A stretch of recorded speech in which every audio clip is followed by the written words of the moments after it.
আমরা 5ই আগস্টে অভ্যুত্থান করেছি বটে, কিন্তু অভ্যুত্থান পরবর্তী ষড়যন্ত্র এখনো চলছে এবং সাম্প্রতিক যে ষড়যন্ত্র, এটা অত্যন্ত কঠিন একটি ষড়যন্ত্র শুরু হয়েছে। আপনারা দেখেছেন পত্রপত্রিকায়, এবং যারা অনলাইনে চোখ রাখেন, যারা ফেসবুক চালান, তারা অবশ্যই জানেন কি মর্মান্তিকভাবে চট্টগ্রাম আদালত প্রাঙ্গণে অ্যাডভোকেট সাইফুল ইসলাম আলিফকে হত্যা করা হয়েছে, নৃশংসভাবে হত্যা করা হয়েছে। সেই দৃশ্য আপনারা দেখেছেন। কিন্তু দুঃখজনক, এই হত্যাকাণ্ড নিয়েও এদেশের মিডিয়ার দু একটি মিডিয়া যারা এই ষড়যন্ত্রের সাথে জড়িত বা এই ষড়যন্ত্রের বলা যায় পিছন থেকে যারা কলকারি নাড়েন, এরকম দু একটা মিডিয়া বাংলাদেশে আছে যারা এই হত্যাকাণ্ডটাকে অন্যদিকে প্রভাবিত করার ষড়যন্ত্র করেছে। কি বলেছে জানেন? অ্যাডভোকেট আলিফকে হিন্দু মনে করে হত্যা করা হয়েছে। কত জঘন্য ষড়যন্ত্র চিন্তা করেন। অ্যাডভোকেট সাইফুল ইসলাম আলিফ একজন মুসলিম অ্যাডভোকেট, আইনজীবী।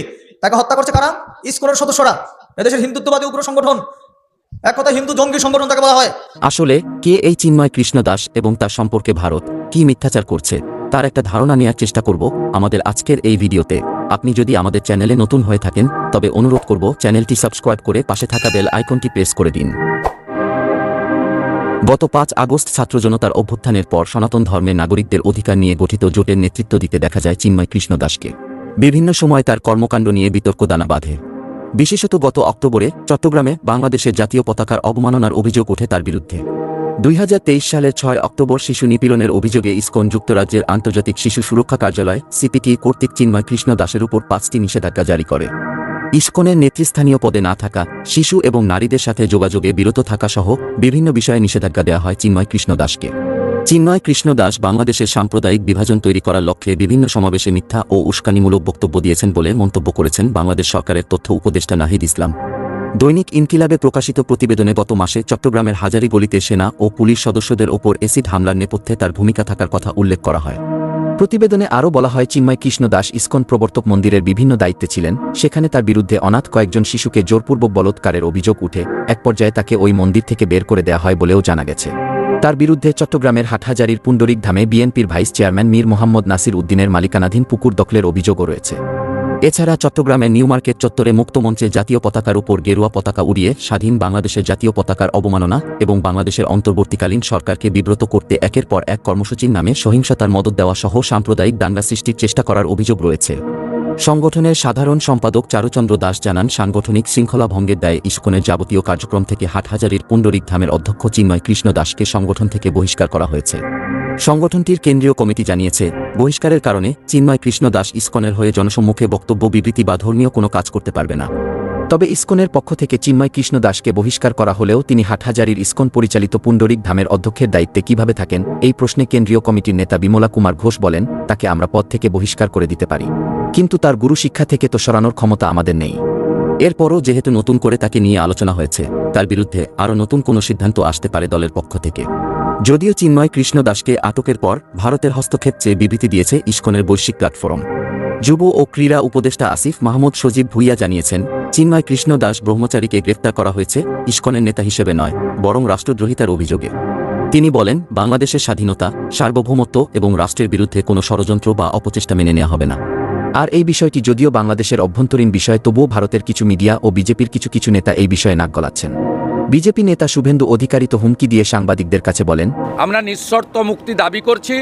মুক্তি না দিলে বাংলাদেশ ডেপুটি হাই কমিশনেও বিক্ষোভ হবে এবং বাংলাদেশ বর্ডারে সনাতনীরা ধ্বজ নিয়ে অবরোধ করবে, যাতে বাংলাদেশে ভারত থেকে পশ্চিমবঙ্গ দিয়ে আমরা কোনো পরিষেবা নিতে দেব না।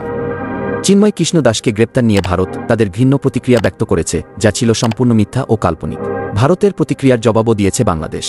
পররাষ্ট্র মন্ত্রণালয় এক বিবৃতিতে বলেছে, বাংলাদেশের অভ্যন্তরীণ বিষয়ে 26 নভেম্বর মিডিয়ার কাছে দেয়া ভারতের বিবৃতির বিষয়ে বাংলাদেশ সরকারের দৃষ্টি আকৃষ্ট হয়েছে। অতিশয় হতাশা ও গভীরভাবে অনুভূতিতে আঘাতের সঙ্গে বাংলাদেশ সরকার উল্লেখ করছে যে, শ্রী চিন্ময় কৃষ্ণ দাসকে নির্দিষ্ট অভিযোগে গ্রেপ্তারের পর থেকে কিছু মহল তা নিয়ে ভুল তথ্য ছড়িয়ে দিচ্ছে। বাংলাদেশ সরকার জানাচ্ছে যে, এমন অপমানকর বিবৃতি শুধু সত্যের অপলাপই নয়, একই সঙ্গে তা দুই প্রতিবেশী দেশের মধ্যে বন্ধুত্বপূর্ণ সম্পর্ক ও বোঝাপড়ার চেতনার পরিপন্থী। সব ধর্মীয় বিশ্বাসের মানুষের মধ্যে যে সম্প্রীতি আছে তার প্রতিফলন নয় এই বিবৃতি। এ বিষয়ে সরকার ও জনগণের প্রতিশ্রুতি এবং প্রচেষ্টার প্রতিফলন করে না।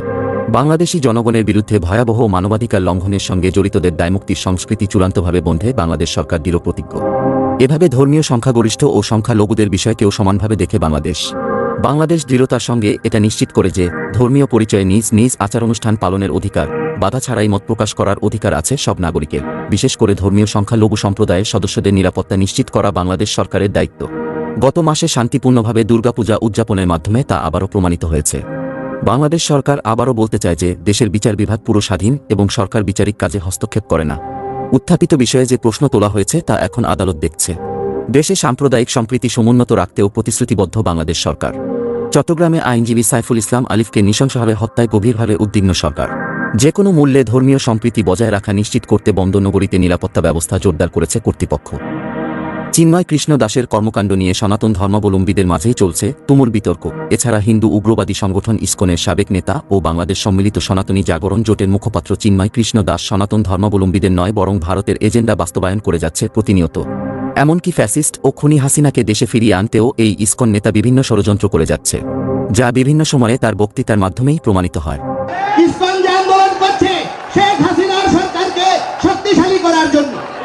জাতির জনক বঙ্গবন্ধু শেখ মুজিবুর রহমান যেই বাংলাদেশ গড়েছেন, সেই বাংলাদেশের হাল ধরেছেন জননেত্রী মাননীয় শেখ হাসিনা। সেই ৭২-এর সংবিধান ধর্মনিরপেক্ষতা, গণতন্ত্র, সমাজতন্ত্র এবং জাতীয়তাবাদের ভিত্তিতে প্রতিষ্ঠিত। বাংলাদেশকে অস্থিতিশীল করতে গোপনে তৎপর একটি সংগঠনের নাম ইসকন। আপাত দৃষ্টিতে এটির লক্ষ্য শ্রীকৃষ্ণ ভক্তির মাধ্যমে আধ্যাত্মিক উন্নয়ন সাধন, কিন্তু বাস্তবিক অর্থে ধর্মীয় সংঘাত সৃষ্টি এবং রাজনৈতিক ষড়যন্ত্রের অভিযোগে ইসকনের কর্মকাণ্ড ক্রমেই প্রশ্নবিদ্ধ হচ্ছে।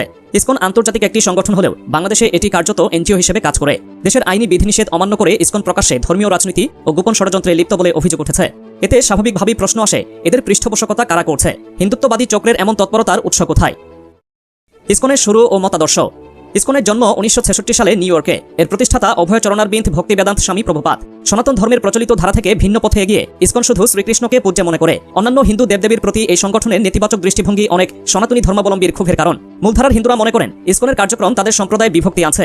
ইসকনের অনুসারীরা নিজেদের প্রকৃত হিন্দু বলে দাবি করলেও তারা শিব, দুর্গা, কালীসহ অন্যান্য দেবতাদের অবমূল্যায়ন করে। বাংলাদেশে ইসকনের অভিযোগ। বাংলাদেশে ইসকনের বিরুদ্ধে সবচেয়ে গুরুতর অভিযোগ হল সাম্প্রদায়িক সংঘাত উস্কে দেওয়া। বিশেষ করে চা শ্রমিক সম্প্রদায় সহ নিম্নবর্ণের হিন্দুদের টার্গেট করে তাদের মতাদর্শে দীক্ষিত করার অভিযোগ রয়েছে। বিভিন্ন সরকারি পদে প্রভাব বিস্তার এবং গোপনে ষড়যন্ত্রমূলক কর্মকাণ্ড পরিচালনা করার অভিযোগও উঠেছে। ইতিহাস ঘাটলে দেখা যায় ইসকন মন্দিরগুলো থেকে উস্কানিমূলক কর্মকাণ্ড পরিচালিত হয়েছে। যেমন সিলেটের কাজলশাহ এলাকায় মসজিদের ইমাম হত্যার ঘটনা। মসজিদের পাশে উচ্চস্বরে বাদ্যযন্ত্র বাজিয়ে উত্তেজনা সৃষ্টি করার অভিযোগ ইসকনের বিরুদ্ধে ছিল। এমন আরও কয়েকটি ঘটনায় হিন্দু মুসলিম দ্বন্দ্ব উস্কে দেওয়া হয়েছে বলে অভিযোগ উঠেছে। সনাতনী মন্দির দখলের অভিযোগ।